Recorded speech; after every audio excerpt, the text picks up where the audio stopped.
right, everyone, welcome to the Robert E. Howard in 1932 panel. I'm Bobby Deary, and around me are some of the best and brightest of Howard scholarship and criticism. Rusty Burke, Patrice Louinet, Mr. Paul Sammon, and Deuce Richardson. So, thank you all for coming. I'm going to make this very quick because I'm only the moderator and everybody else is supposed to talk. Robert E. Howard started his pulp career in 1925, and after 7 years of grinding away at the typewriter, he was still writing more than he was selling, but he was selling. He was selling to action stories, to fight stories, to weird tales, and to strange tales of mystery and terror. And while we consider 1932 the birthday of Conan the Cimmerian, because he came out with his first story in The Phoenix and the Sword in December, 1932 was also a very critical year that was leading up to the creation of Robert E. Howard and Conan the Barbarian.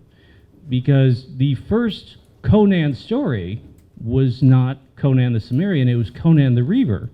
If you were in New York or Los Angeles or Providence or Chicago or Brownwood and you went to the newspaper stand and picked up Strange Tales of Mystery and Terror for June 1932, you would see The People of the Dark by Robert E. Howard with Conan the Reaver. And that was a character that he was developing on his way to become Conan the Cimmerian. And that really starts out very early in the year with, after he finished Worms of the Earth, he had a vacation down to the south of Texas, to Mission, Texas. And Rusty, would you like to talk about that? Well, I would actually go further down the road than that and go back to August 1930 when Howard went to mentioned Dark Valley for the first time. It is the area where he grew up. And then he actually went there. And it was during those two moments that he started writing his first tales dealing with reincarnation. And the theme of reincarnation plays a huge part in the story which Bobby just mentioned, People of the Dark, and the poem Cimmeria, which we're going to discuss in a bit. So he first wrote a tale called Children of the Night in 1930, dealing with reincarnation, and the next big tale dealing with the same theme was People of the Dark, featuring this character named Conan of the Reavers. And it's not a Iberian story, it's a story of a modern era character who suddenly finds himself transported back to the Roman times, and he discovers that he is actually become this guy named Conan, an Irish reaver. The theme of reincarnation is the biggie here, and kind of unites all the things that we're talking about, because most of you probably read the poem Cimmeria, right? What are the first two words? I remember. And everything else, all of the other stories, they're all memory stories, racial memory. And right after the Hyborian starts creating the Hyborian stuff, he tells Lovecraft in March that he's started a story of working on a new story of another age and of a time when Texas was a series of steps down to the Gulf of Mexico, and it turns out it's Marches of Valhalla, another racial memory story.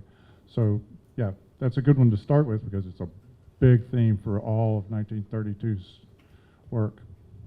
Yeah, late 1931, early 1930, yeah. Yes.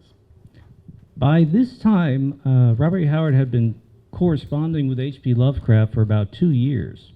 And Robert E. Howard had begun to write Cthulhu Mythos stories which he referenced some of Lovecraft's creations and in which Lovecraft then referenced his. One of them, The Blackstone, hit actual hard copy publication in Grim Death, part of the British Not at Night series in 1932. But he also worked in Cthulhu Mythos references to the first draft of The Phoenix on the Sword and Worms of the Earth. Patrice, why don't you tell us a little bit about Worms? So Worms was written around October or November 1931, and it's a very dark story. It tells the story of Bran McMahon, who is passing off as a part-time McAuthner, if I remember correctly, and who is the witness to the execution of one of his subjects, and he decides to take revenge on Titus Sulla, who is the Roman governor of the region. And in order to do that, he wants to reach the worms of the earth, which are creatures dealing underground, and they are horrible creatures. And to do that, he has to get in touch with them, and this means he has to find a woman named Atla who knows how to reach them. And I don't know if I'm going to spoil the story, but as if this was not grisly enough, I mean, as the tale goes on, it gets darker and darker, and it's probably one of the darkest tales he ever wrote. And it is effectively the end of the Bran McMahon stories. It is, yes, it's the end, and after that he couldn't write about Bran McMahon anymore. Right. He also mentioned to Lovecraft that it was the first time he'd actually written a Pictish story with a Pictish voice, because all the other Bran McMahon stories had been told from some other perspective. It was some outsider coming to Pictdom. He had never spoken as a Pict. But which again sends us back to the theme of reincarnation. yeah. Robert Howard tried very hard to do a serious character for Weird Tales and for others, and for other magazines he succeeded. Sailor Steve Costigan was already having his stories in Fight Stories at the time, but he tried Solomon Kane, he tried Bran McMahon. He really couldn't get a long, ongoing serious character for Weird Tales until he hit Conan. Mr. Sammon, you know something about Conan. Do you want to talk about his start? Hi. Yeah, I know something about Conan. That's the book that I wrote for Dark Horse, and it actually came out in French, and I did not know that. They didn't tell me. Yeah. So those guys owe me some money. I'm not sure we'll see the color of it. Good luck. But no, you know, my history, the first Conan story I read was when I was 9 years old in 1959 in a little tiny Navy base in the Philippines called Sangley Point. And it was Red Nails. And it was right up in the children's section. And so my mind was warped at a young age. And that was one of the springboards for me into fantasy and horror literature and science fiction. And anyway, it's a long story, but I've kept up with the character and with the Howard oblivion for many years to the resurgence in the last decade or so, 15 years, which is just fantastic. He's finally been taken seriously. But, you know, in a larger context, 1932, imagine what the Depression was like here.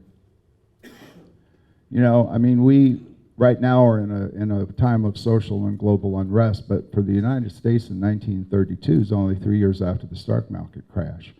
And you have people out here who are barely subsisting, and you know, a lot of that was self-reliance.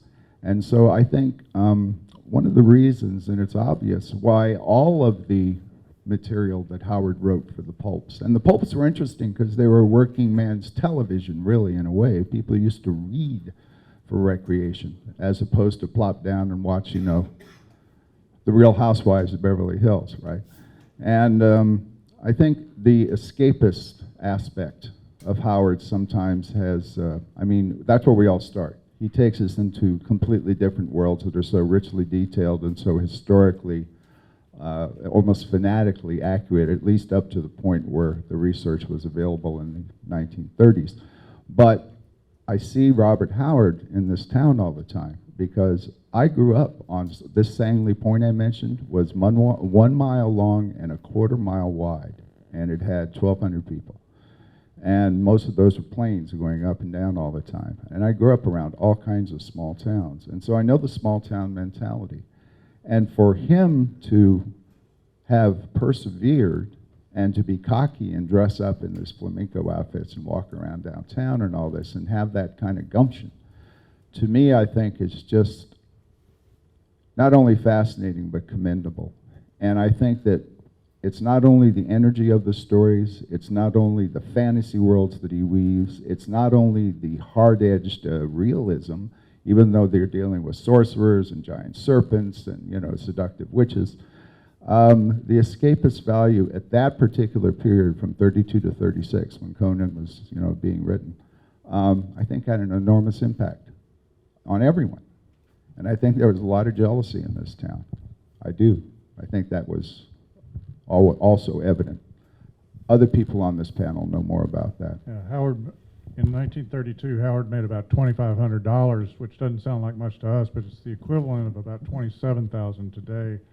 But this is, again, remember the height of the Depression. So very, very few people were making much more than absolute subsistence wages. He was really the peak of his writing career. Mm-hmm. Yeah. My father worked during the Depression, and he got $1 a day. Yeah. That was for grown men working sun up to sundown. Yeah, both of my parents were born in the 20s, and they told me, they're long gone, but they told me stories. They told my mom told me a story of a guy in a business suit carrying an attaché case, standing in line to get apples, free apples. That's how bad it was. What did you want to say? Oh, about the Depression? I mean, No, about Howard. Yeah. I mean, my grandfather was born in 22 and stuff like that, and everything, and it was bad times. You had the Dust Bowl as well. You had the Dust Bowl as well. You know, it was making things even worse. And around here, didn't Howard say they were burning spines off of cacti in order to feed them to cattle? That was a little bit later, but yes, it was very hard times all around, and Weird Tales would have very hard times the next year. Their bank would have a bank holiday and never return. So that wiped out all of Weird Tales' savings, but that was in the future. 1932, things were looking a little rosy because he put out some of his best stories. The Horror from the Mound came out in Weird Tales in May. Worms of the Earth came out in November. Phoenix on the Sword came out in December. Deuce, what can you tell us about what's your favorite story from Robert E. Howard in 1932? Oh, I mean, it would probably have to be Worms of the Earth, though I think there's things about Phoenix on the Sword that maybe aren't as appreciated by some as others or whatever, but it's a great story as well. But Worms of the Earth, I mean, I just reread it yesterday just to get polished up on it. And it's just, the prose is just great in it. I mean, it's poetic. I mean, the way he puts everything together, just the scene of the crucifixion and getting into Bran McMorn's mind as he's sitting there watching, you know, having to watch.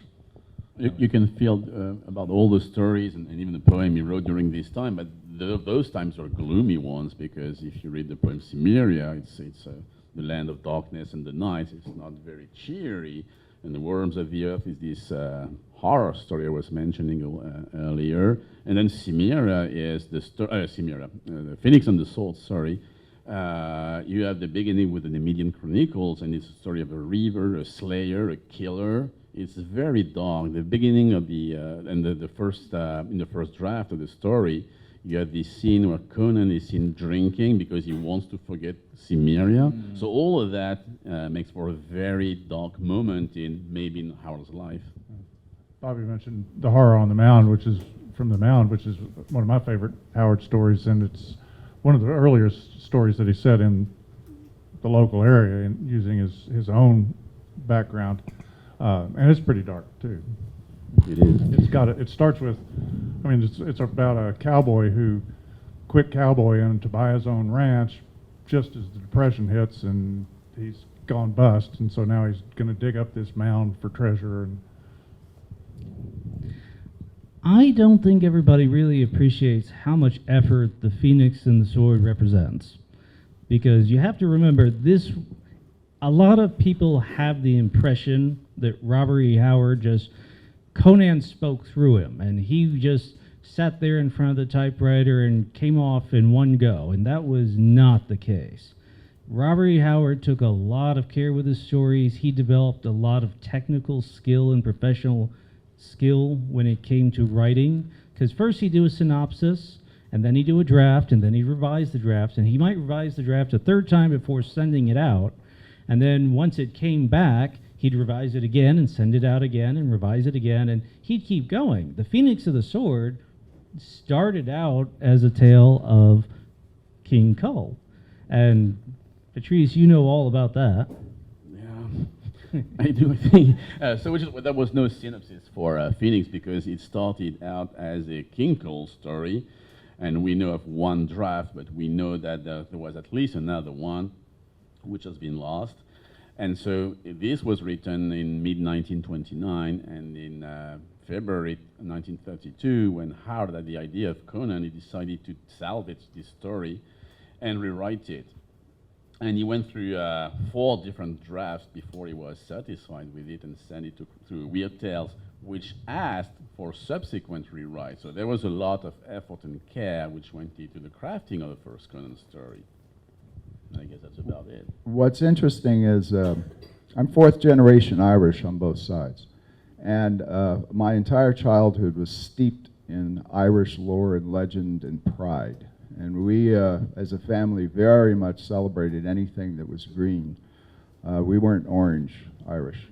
And I think, you know, for someone who stayed here in Texas for most of his life and only had access to literature, as someone who has traveled to the UK extensively and finally got to Ireland to spend some time in 2019 to go to see some of the birthplace of my ancestors, he nailed it. It's unbelievable. The descriptions, I mean, the cragginess, the primeval age that you feel in certain parts, particularly you go up in the northwest of Ireland, up near where they shot Game of Thrones, and you just, it's raw. It's raw, it's gray, it's sleety, the winds are cold and bitter, and all of that seeped into everything Celtic that came out through the Conan stories, and also the horror stories. I was a huge fan of those as well. I mean, I had all those Gnome Press books collected by 1968, I think it was. I still had to replace a couple of them because they were so cheaply printed. But it just always amazed me that Howard was able to be so diligent and recreate a place that he had never been to. Another genre that we don't often talk about here on these panels because we focus so much on Conan and the weird tales is Oriental stories. And 1932 was also a big year for Oriental stories for Robert E. Howard.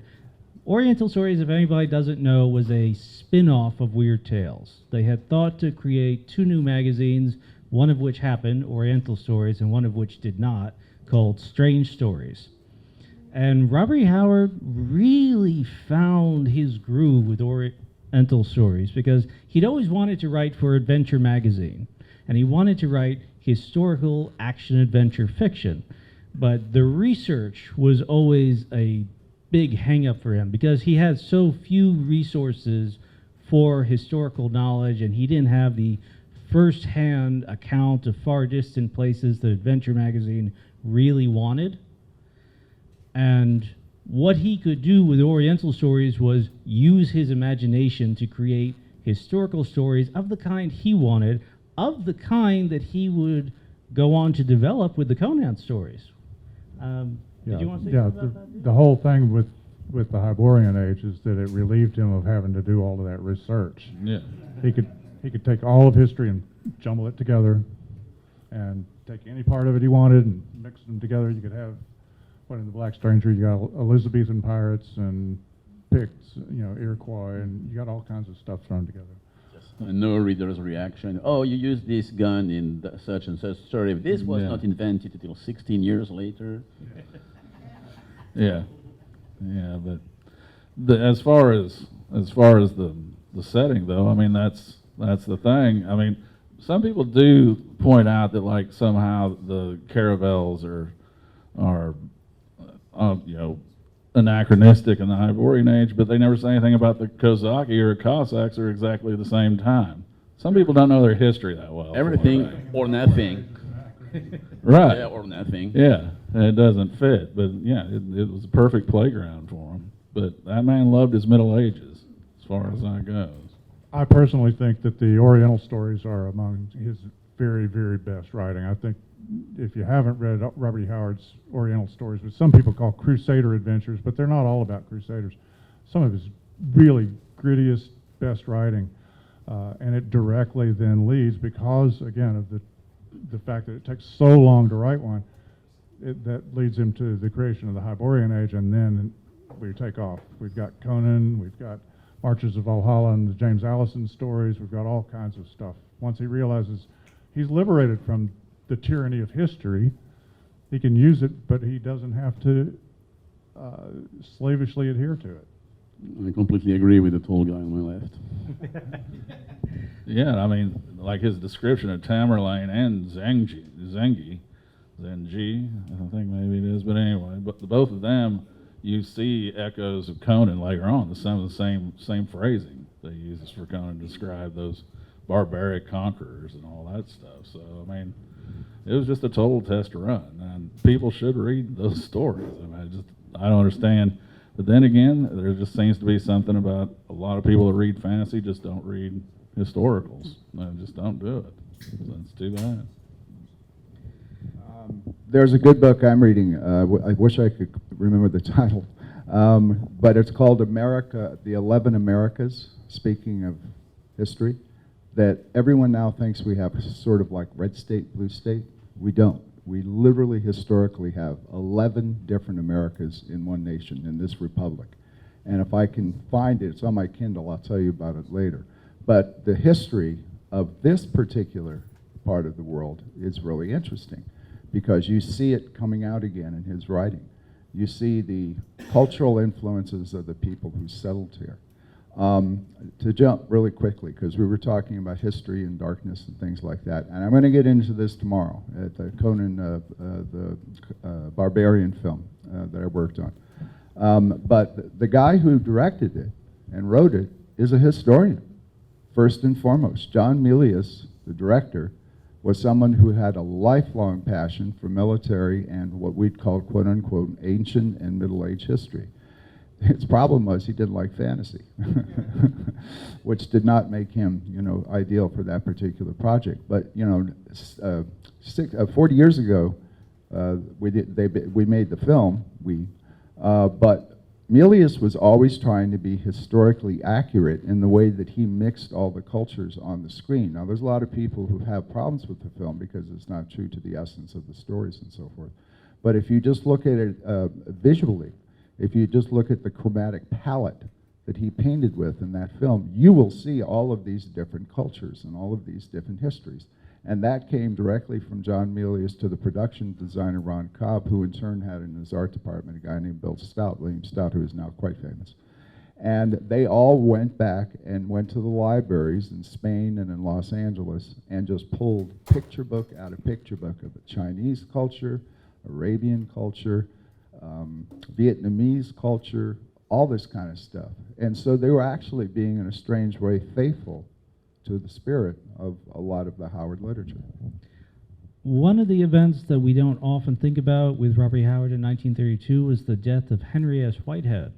Henry S. Whitehead was a fellow Weird Tailor who Robert E. Howard had been corresponding with for some little years, and he'd fallen into ill health, and he finally passed away in November of 1932. And Robert H. Barlow, who is a young fan and a correspondent of H.P. Lovecraft, wrote to all of Whitehead's correspondence saying, I want to create a selected letters for Henry S. Whitehead. Could you send me your letters? And Robert E. Howard did. And unfortunately, because of that, we don't have any of Robert E. Howard's letters to Whitehead or any of Whitehead's letters to Robert E. Howard. Because Whitehead's papers were put into a real mess after his death, and some of them were destroyed and finally lost. And the Whitehead letters to Robert E. Howard were with Barlow, which were again lost. But I want to emphasize how important correspondence was in Robert E. Howard's life in 1932, because that was his lifeline to people outside of Cross Plains. I mean, we normally talk about H.P. Lovecraft as his big pulp correspondent, but he wasn't the only one. He talked to E. Hoffman Price, and by the end of the year, he was corresponding with August Derleth. And did you guys want to talk about his letters in 1932?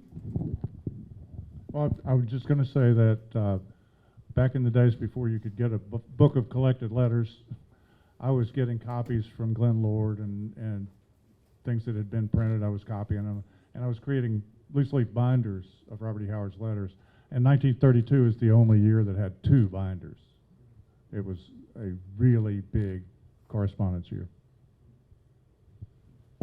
But yeah, I was wondering about the Whitehead when you brought him up, because I just read like the Barlow letters to Lovecraft and everything, and you started mentioning, and then I've had the collected letters, you know, for a long time of Howard's, and it's like, yeah, there's no Whitehead there, and that would explain it. That's too bad. But as far as the lifeline you're talking about, I mean, we still got it. I mean, you know, I made it down here in 2006 because of being on the old Howard forum and stuff like that.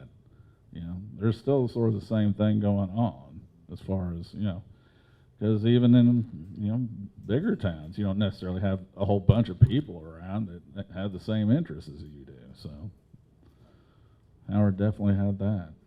1932 was also the year when he started feeling more confident in his letters to Lovecraft, because at first it was, oh dear Mr. Lovecraft, and I humbly apologize for, you know, because I'm just this humble writer from Texas. In 1932 it became Dear HPL, so he was really starting to become his own person. He was starting to be able to debate Lovecraft on his own terms, and that led to some very interesting questions, debates, which would take them to a depth. It's not until 1935 you get Howie, you ignorant slut. In my 20s, I sought out a lot of my literary heroes, and they were still with us at that time. And that would include people like Richard Matheson, Theodore Sturgeon, Harlan Ellison, even 4E.G. Ackerman, kind of the joker in the deck. But Bob Bloch and I became quite good friends because he was one of the sweetest, kindest guys you would ever meet, he and his wife.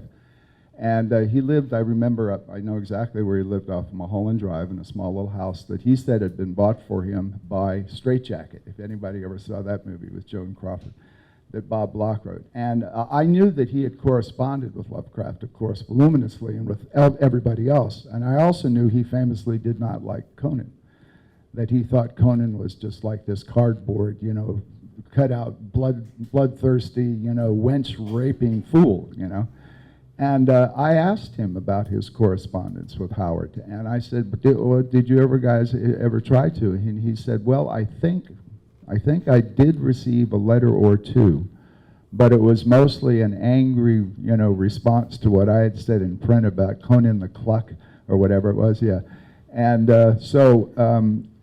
within that circle, Bob Bloch was also highly prolific in terms of the writing of people. And it's interesting you brought up Henry S. Whitehead, because if anyone can find the Arkham House books that collect his fiction, you'll see the current thread. You'll see, I mean, you know, nothing exists in a vacuum. So whatever the context was in that period of time, in popular literature, in pulp literature, in pop culture, it's also in Whitehead. It's just they had different voices and way of expressing it. I always feel we're all sort of, as a tribe, a global tribe, and we're all sort of on the same wavelength, but then it fractures off like it goes through a prism, and it goes through our own culture. And Whitehead, I thought that was really nice that you brought him up, because I personally liked his stuff. I've got a couple of volumes of his as well. Bloch redeemed himself a little bit much later with his introduction to which Deuce was Black Canaan. Yeah, the Blackstone. Black Canaan. Which one? Black Canaan, I guess it was. Black Canaan? Black Canaan? No, it was. No, I it think was a it was Bantam. Anyway, one of the Bantam paperbacks has an introduction by Robert Bloch. Yeah, yeah. Where he says, "I had all these bad things to say about Conan, but I didn't mean that to apply to all of Howard's work. I really liked, for Solomon Kane, for instance, I really liked other stories of his." Yeah. He said his prose, you know, had true poetry and all that stuff. He also said he was kind of inspirational a bit in his own work, Bob said to me. Yeah. As far as Whitehead, Yeah. Bloch wrote some sort of I mean, the Black Island or whatever, and of course he had a total hatred of Druids. I mean, you can't. I'm sorry, read his stories. You really can't trace it back to like Lovecraft. Lovecraft was fairly, neutral on him and everything. But you read Bloch's stories, and has Druids as these utterly evil villains in every single time he mentions them. But I will say, Black Lotus. I mean, I've done engram searches on Black Lotus, and it pretty much starts with Howard. That term, other than there's something that isn't even a lotus. I think it's called a black lotus from like the Azores or something. But Howard made that term up, and it started being used. There was like a Fu Manchu type of pulp villain that had his own magazine. There's a Black Lotus story in that from like 1934, 35.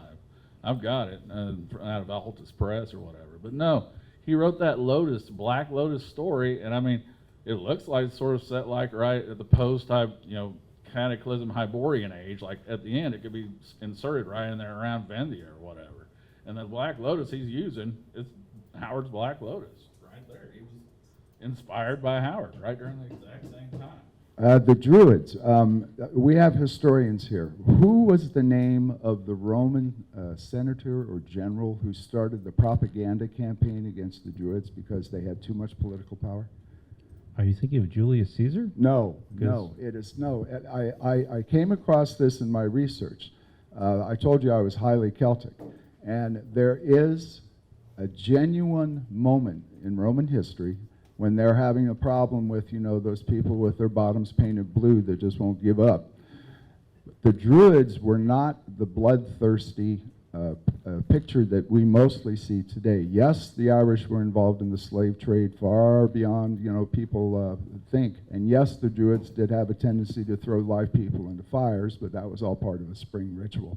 But they were also the, yeah, a spring ritual. Take your lotto number. But the Druids were actually quite popular, and they were the keeper of knowledge. They were the equivalent of the medieval monks who were in there doing the illuminated manuscripts. The Druids were quite educated and quite politically powerful.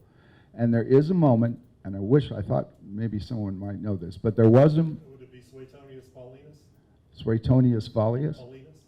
Could be. He was the general who fought Boudicca. It could be, yeah, it could be. Then they went to Mona. Yeah, yeah. That's actually the Block story, the Black Isle. That's Right. The soldier, and they're slaughtering evil Druids everywhere. But it's so contemporary. There was literally a mounted propaganda campaign to make the Druids into the other, the evil other.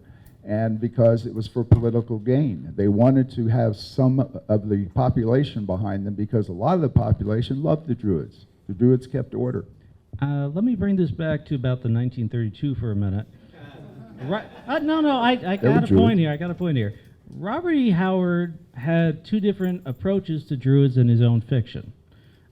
He could have the Druids as bloody-handed priests in some of the Bran MacMorn stories, but he could also have them as being very white and regal and patriarchal, and he was getting that from the Tableau Mundi, the Troves from Samothrace, because Children of the Night, which was written around this time, has a Druid in it, does it not?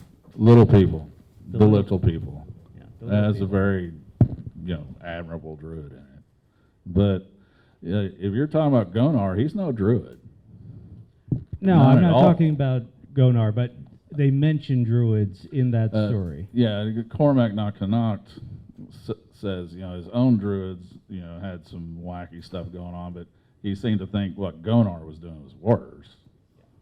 But Druids are also mentioned in Worms of the Earth, because they talk about how the Blackstone used to be at Stonehenge, and everybody thought that the Druids had reared Stonehenge, and they're like, no, this is far older and stranger and weirder. And that was very typical of Robert E. Howard and pulps in general in 1930s, was sort of recontextualizing history a little bit. To take what you thought you knew and make it a little stranger, a little more fantastic, a little darker, a little more four-colored. As much as we talk about the moral ambiguity in some of his stories, he really likes to build up the conflicts before, more than just the personal. When we talk about the Phoenix on the Sword, we've got Conan and Thoth-Amon on two separate narrative tracks, but they come into collision, and in the way they come into that collision, it becomes about more than just the two of them. It's about what is kingship, what does it mean for him to be a barbarian on the throne, he's fighting for civilization now.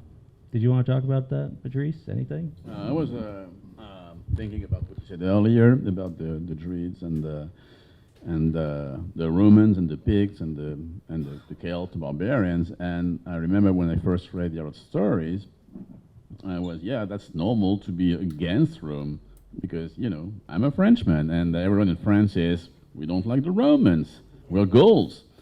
And, but it took me a few years before discovering that here in the States, it was Talbot Mundy was the first popular writer who wrote stories in which the Romans were the evil dudes and the barbarians were the heroes. And it's exactly what Howard did a few years later, but Mundy was first in that respect. So what was, that may have been surprising for an American reader, never was for the French reader that I was. While we're talking about Conan and Cimmeria, Rusty, did you want to talk more about the poem Cimmeria and how that came to be written? Well, again, Patrice is more of the expert on how things came to be written. My thinking is based on having discovered in Plutarch's Lives, you get a lot of stuff that shows up in the poem Cimmeria. So I really think that Howard had somehow or another discovered Plutarch's Lives, particularly what was his name? Caius Marcus. Marius. Yeah. He wrote a poem called The Gold and the Gray, or Echoes from, he also alternately called it Echoes from an Iron Harp, that was essentially just based on the story of Marius versus the Cimbri, and then that kind of leads to the poem Cimmeria actually no, he writes Cimmeria and The Gold and the Gray roughly in the same time, right? Yeah, right at the same time. So this guy has so deeply studied the typescripts and the order of the thing that I feel embarrassed even trying to talk about it sitting next to him. So go.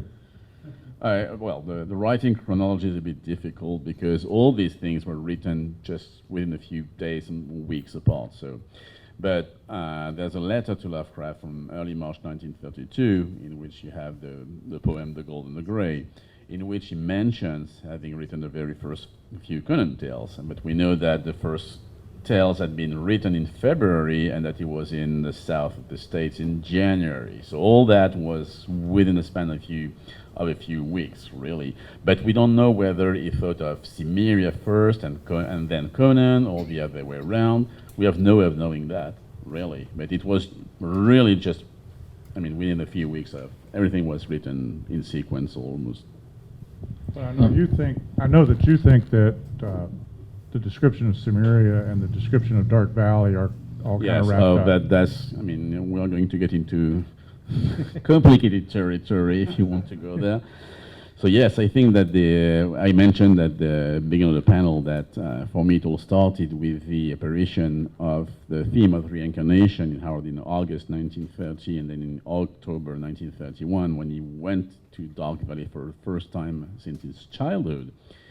And for him, Dark Valley is this very sinister region. There's a poem titled The Dweller in Dark Valley, and if you read it, the imagery is really similar to what you can read in Cimmeria.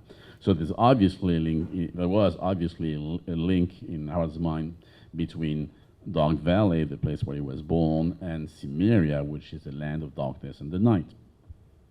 And all that, if you read the Conan story, if you think of Cimmeria as the opening chapter, the Conan stories is the first one and the only one in which you have a character who remembers the theme of reincarnation.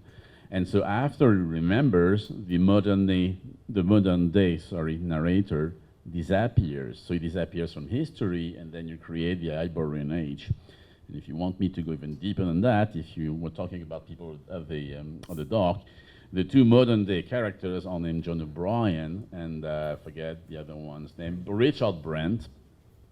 And those two characters disappear in favor of Conan. So the two BR characters become Conan, and Worms of the Earth is the last Bran McMahon story, who is a BR character who becomes Conan. And I guess I'll better stop there because I've lost everyone. But there was something else that happened very early in 1932 that I just don't see how it didn't affect as far as Conan and the Allison stories, and that would be the publication of Dwellers in the Mirage from A. Merritt.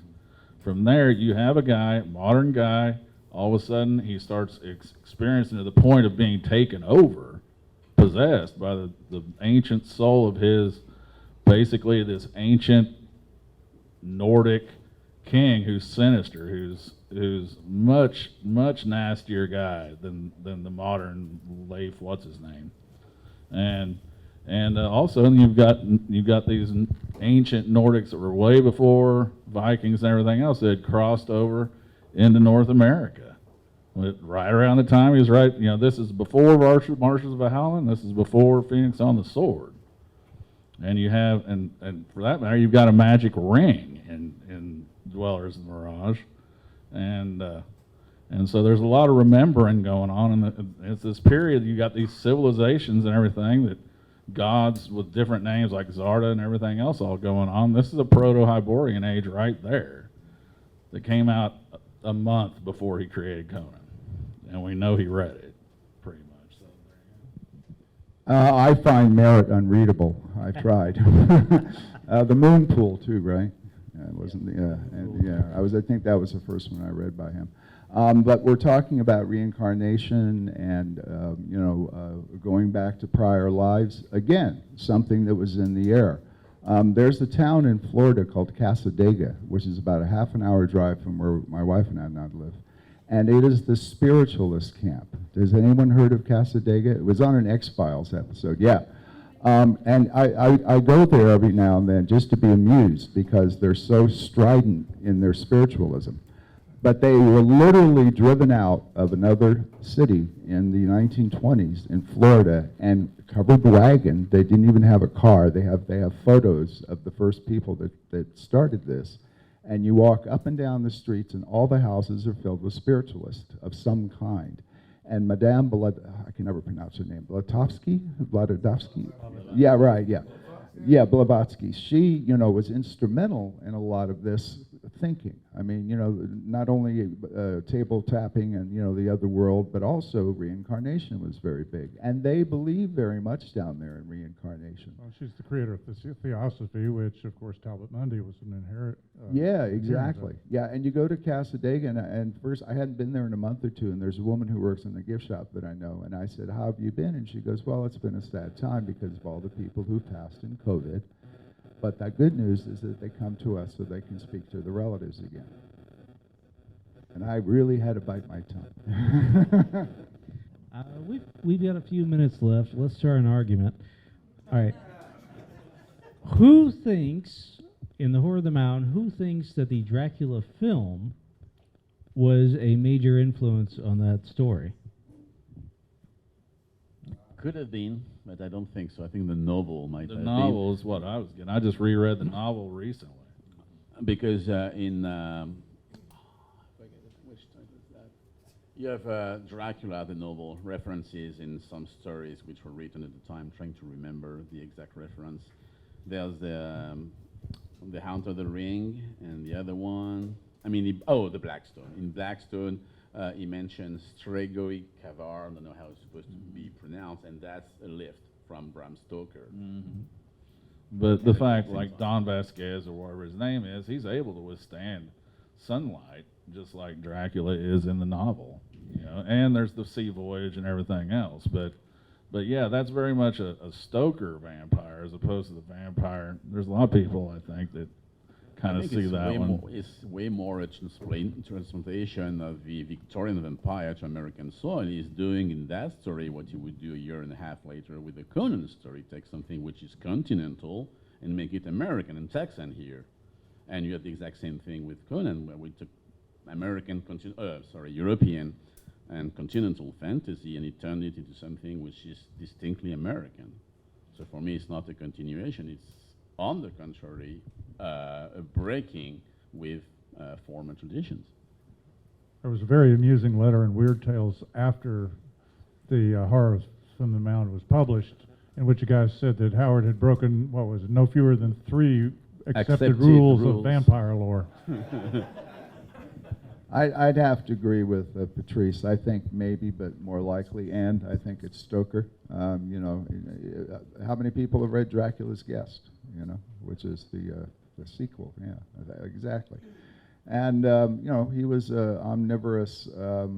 He read quite a bit. He did go to the movies, as we all know. When he saw King Kong, I think it was. He rarely ever. I feel like he rarely ever took a stereotype sort of supernatural character or whatever and just used that. He always gave it some kind of twist of his own. Yeah, Or you would stop writing the tale. Such a fertile imagine. Can I just say one thing real quick? Yeah. We talked so much about Phoenix on the Sword in 1932, and I don't know if you can see it, but this is the cover of the December 32 Weird Tales with the first Conan in it. And it's an Alan St. John cover as opposed to a Margaret Brundage cover. And if you look at it, it really doesn't have a lot to do with what Yeah, it's Otis Albert Klein's Venus. Yeah, exactly. That's the yeah. thing people don't realize. Weird Buccaneer Tales Venus. ran stuff like Sword and Yeah, Planet and stuff exactly. like that. Yeah, Almeric wasn't the only Sword and Planet that appeared in Weird Tales. Yeah. We've got a few minutes left. Do we have any questions from the audience? John? Why do you think Howard focused on Cimmeria and Cimmeria as the place for Conan's birth? Because historically, the Cimmerians really didn't have much to do at all with the Romans. They were, I think, mainly mentioned by Herodotus and the Greeks. He did, you remember in a letter to Lovecraft, he did some mental gymnastics to try to connect them. The Cimmeria, the Cimmeria, and so forth. And actually he gets that a little bit from Plutarch. But why did he focus so much? Because it was Dark Valley. It was Dark Valley, and if you read... Where he was born. That's where I was born. If you read all the Conan stories, you will notice one thing: there is no other Cimmerian mentioned ever in any of the stories. Any. Conan is the only Cimmerian there is in those stories. So I guess it says something about the character in the whole series. Howard was familiar with the Irish Liber Gabala, which Book of Conquest, and that has the Gaels coming from Scythia.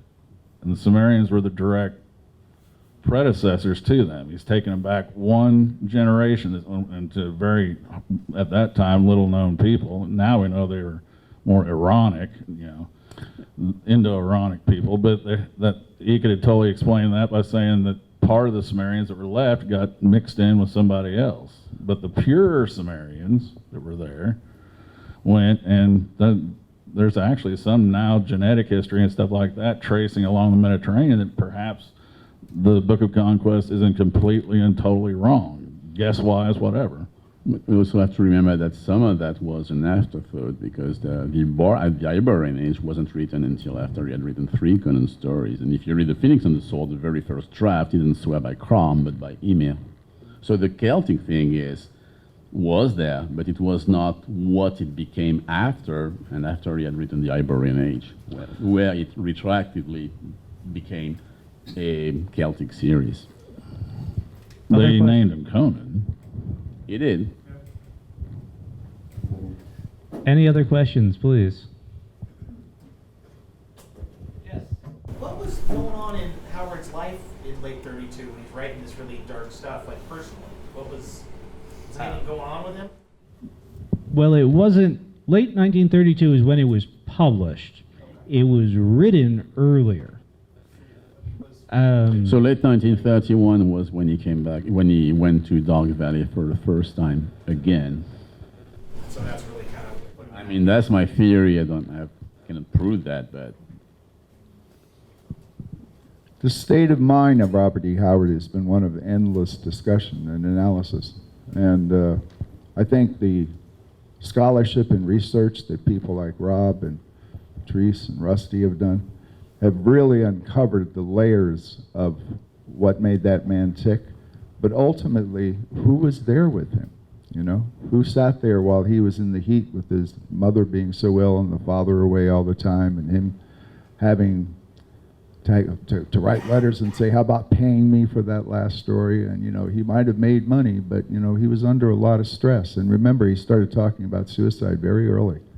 So I don't know. I wonder. You know, it was a good year for him professionally, but personally, what do you think?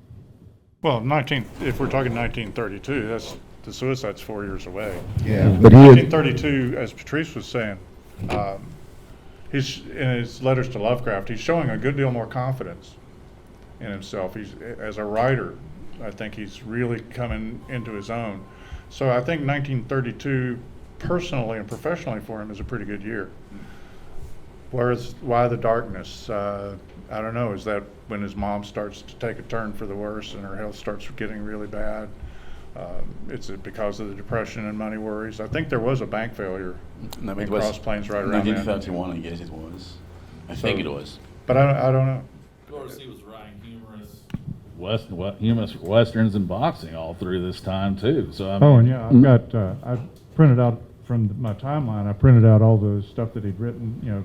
yeah. So There's all these funny poems and parodies and letters to Clyde Smith, too. He's writing a lot of humor. Locke was like this big joker his whole life and had a pretty good attitude the whole time. And he's writing dark horror the whole time. So I mean, you can't necessarily look at what was going on in somebody's life and say they wrote it because of that. Sometimes you can, sometimes you can't. Yeah, Bob Locke, a little known fact, he started his first professional writing for a vaudevillian team called Stoop, Nagel, and Bud. And he did their jokes. And I said, how much did you get? He said, $1 per joke. Yeah, he was a nice man. All right, I think we have time for one more question. Does anybody have anything? Yes. Yes, the Lancer books, the bastardization done by Craig DeCamp and Finn Carter. What do you think about it? Personally? Is Gary Romeo here? The law that details all the changes and named and many. The only story that significantly changed There he is is. Black Trader. There he goes. One or two words. There's your argument. Calling it bastardization is something a bastard would do. I think in The biggest, Gary, the biggest bastardization is that those volumes have work that's not by Robert E. Howard in them. That's the bastardization. I disagree. It was I know you disagree, Gary, but you're wrong. Okay. In 1932, But Gary, I gotta say, I admire you for always jumping up and saying that in front of an audience like this. For the record, it was 57 minutes before that came up. I look at the Lancers objectively. Now, again, 1959 is my first Conan story. 1965, the Lancers start to come out, right? And the Lancers, to my way of thinking, no matter what you think, whether you're a purist or if you're a DeCamp, supporter or whatever, I happen to think that having known Sprague and his wife and having known Lynn Carter, I think it was purely a money move on their part, but also mixed in with a great deal of fan passion, especially in Lynn's side. The bigger picture is that those Frazetta covers sold Conan to a whole new generation of kids. And that really kick-started, I see that as the first step of Conan into what we now think of the nerd culture pop stream. Was DeCamp the art director at Lancer? I didn't realize that. He hated No. that. No. Hated No. for that. Yeah. Larry Shaw got Frazetta because he was cheap. Yeah, and cheap and fast. all right. He'd already done great work for Ace. Did Frazetta make Burroughs boom though? I mean, that's the whole thing. I mean, good work. Did the Ace Lord of the Rings. I mean, they had Jack Dawn covers, and they sold like crazy. Also keep in mind the Monster Kid. Of course, the fiction sold it. Think of this generationally. The Monster Kids, as we're now called, are right in the middle of the big boom. You've got the Munsters on TV. You have the Addams Family on TV. You've just gone through all of the big boom in comic books. And so it was a combination of people who were already TV-oriented, a generation, were reading comic books more than ever before, and they suddenly see that first Conan cover with him standing on a heap of dead bodies with a half-naked slave girl, and you can't have a better image for a cis, white, straight guy in 1965. All right, and with that, we're out of time. Thank you all very much for coming.